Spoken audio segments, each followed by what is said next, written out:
India versus West Indies का दूसरा test शुरू हो चुका है और उसमें कुछ ऐसा चेंज नहीं है, वही पोजीशन है वेस्ट इंडीज़ की।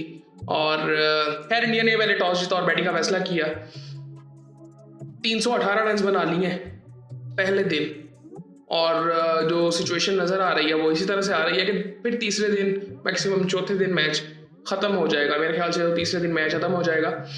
सो बात करने के लिए कुछ इतना खास है ही नहीं। मैं जिस तरह पहले भी वेस्ट इंडीज़ के बारे में बात कर चुका हूँ कि कॉन्फिडेंस की बिल्कुल सीधी सीधी कमी है। मतलब उनको अंदाज़ा ही नहीं है कि वो इंटरनेशनल क्रिकेट खेल रहे हैं। आई थिंक वो कॉन्फिडेंस नज़र ही नहीं आता वेस्ट इंडीज़ में। मैं पहले भी पाकिस्तान वाली सीरीज़ में भी बात कर चुका हूँ।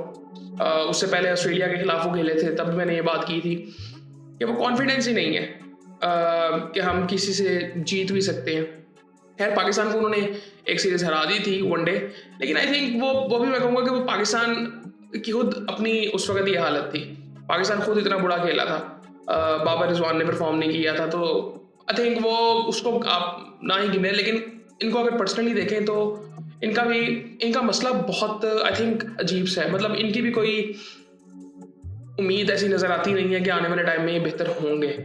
क्योंकि एटलीस्ट पाकिस्तान की अगर बात करें ना, पाकिस्तान में एटलीस्ट लोग हैं ऐसे जो कि आई थिंक चाहते हैं कि क्रिकेट बेहतर हो। वेस्ट इंडीज़ में भी लोग हैं, लेकिन वेस्ट इंडीज़ में खेलने वाले नहीं है। मतलब आप उनका माइंडसेट चेक करें प्लेयर्स का, T20 क्रिकेट की तरफ उनका फोकस कैसा है। CPL की हालत चेक करें, CPL में भी कोई इतनी खास उसका मेरे ख्याल से तो उसका जो स्टैंडर्ड है बहुत नीचे आ गया है।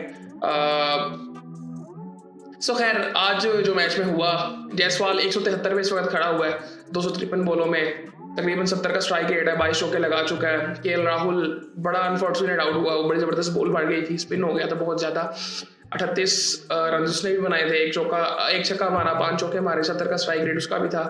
87 रन बनाए थे साई सुदर्शन ने। शुभमन गिल इस वक्त 20 रन बना के खड़ा हुआ है। 318 पे 2 आउट हैं इंडिया के और लग तो ऐसे रह कि बड़े आराम से कल 500-550 करेंगे और उसके बाद इनको दे देंगे बैटिंग। और ये फिर मुझे नहीं लगता कि दूसरी बैटिंग की इंडिया को ज़रूरत भी पड़ेगी।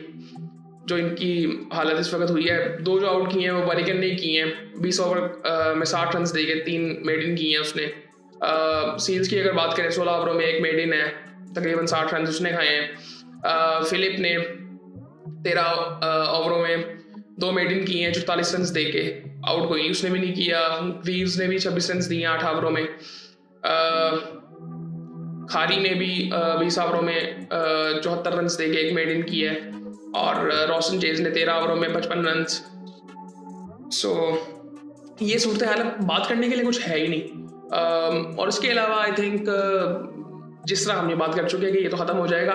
पाकिस्तान का मैच भी परसों शुरू हो जाएगा, मतलब आई थिंक संडे से 12 अक्टूबर को है ना। हाँ तो आज 10 है। सो संडे को शुरू हो जाएगा पाकिस्तान वाला मैच, भी काफ़ी इंटरेस्टिंग होगा। और ये दोनों आई थिंक जो ये नई चैंपियनशिप की साइकिल शुरू हुई है ये बड़ी ज़बरदस्त है। मतलब इंडिया इधर से जीतेगा, पाकिस्तान की भी होम में काफ़ी मैचेस ऐसे हैं जो पाकिस्तान को जीतने चाहिए। अब साउथ अफ्रीका की टीम तो बड़ी ज़बरदस्त है और चैंपियनशिप जीत के भी आ रही है। सो पाकिस्तान के लिए इंपॉर्टेंट मैचेस हैं और जीतने चाहिए पाकिस्तान को ये I think. So I think और कप्तानी में पाकिस्तान में काफ़ी बातें हो रही हैं T20 की। सो आई थिंक लेकिन आई थिंक मुझे लगता है कि कप्तान वही रहेगा आगा, और करना भी नहीं चाहिए चेंज। आई थिंक 1-2 चेंजेस की ज़रूरत जो हमें है। बाबर को लेके आए, इवन मैं समझता हूँ कि रिजवान को भी नहीं लाना चाहिए अभी। अब बाबर को लेके हारिस को ही खिलाएं। अब फॉर एग्जांपल कायदे ट्रॉफी शुरू हुई है, आपने उन मैचेस में देखा कि किसने परफॉर्म किए, उन्हीं प्लेयर्स ने परफॉर्म किए जो पहले से टीम में हैं। और ये मैं पहले कई दफ़ा बात कर चुका हूँ। उसकी वजह सिंपली ये है कि आप अगर अभी कायदे ट्रॉफी शुरू हुई है, पिचेस की कंडीशंस तो देखें, वो बॉलर्स को किसी तरह से हेल्प नहीं कर रही। कोई फैसिलिटी, कोई मतलब क्वालिटी ऑफ क्रिकेट नजर ही नहीं आई। वो सीधा ऐसे मुझे ऐसे लग रहा था कि जैसे ना क्लब रेट के मैचेस होते हैं ना, वो मुझे कई दफ़ा इससे बेहतर लगते हैं जो इसमें हालत थी। और जिस तरह से वो मतलब हारिस ने शो की है, रिजवान ने भी शो किया, बड़ी इजीली उन्होंने शो कर लिया है। एक वो सुना था कि एक वो प्लेयर है उसने 150 रन किए हैं, आज़ाद कश्मीर का है वो, लेकिन अदरवाइज किसी ने भी मतलब पुराने प्लेयर्स ने किया है। उसके बाद साई मयूर भी आई थिंक 250 कर दिए हैं एक ही मैच में। तो यही प्लेयर है आपके पास, आपको ये समझना पड़ेगा। अब पाकिस्तान को मैं पहले कई दफ़ा कह चुका हूँ अपनी डोमेस्टिक क्रिकेट की क्वालिटी को बेहतर करना है। सो वो जब तक नहीं होगी तब तक कोई फ़ायदा नहीं है। खैर अभी मैं एक देख रहा था, वो एक प्लेयर था माइकल क्लार्क ने भी उसका इंटरव्यू किया, उसने 300 रन मारे। मैंने उसकी इनिंग तो देखी, वो काफ़ी रॉ लग रहा था। आई थिंक बैकग्राउंड उसका इंडिया से ही है। सो मैंने उसकी इनिंग देखी, अच्छा प्लेयर लग रहा था। उसने वनडे में 300 मारा है उसने। सो अच्छी इनिंग थी, बट काफ़ी अभी रॉ था। पहला 100 काफ़ी रॉ था, फिर उसके बाद अगला 200 वो बॉलिंग भी वो इतनी खास नहीं थी, स्पिनर्स ही थे। लेकिन वो मतलब अच्छा लग रहा था, एक फ्यूचर नज़र आ रहा था ऑस्ट्रेलिया की तरफ से। ये सूरत हाल थी। और इस मैच में हम उम्मीद कर सकते हैं कि इंडिया बड़े आराम से जीत जाएगा। और बाकी आई थिंक वेट करते हैं पाकिस्तान के टेस्ट मैच के शुरू होने का कि क्या प्लेइंग 11 होती है। बाकी फिर आपसे बात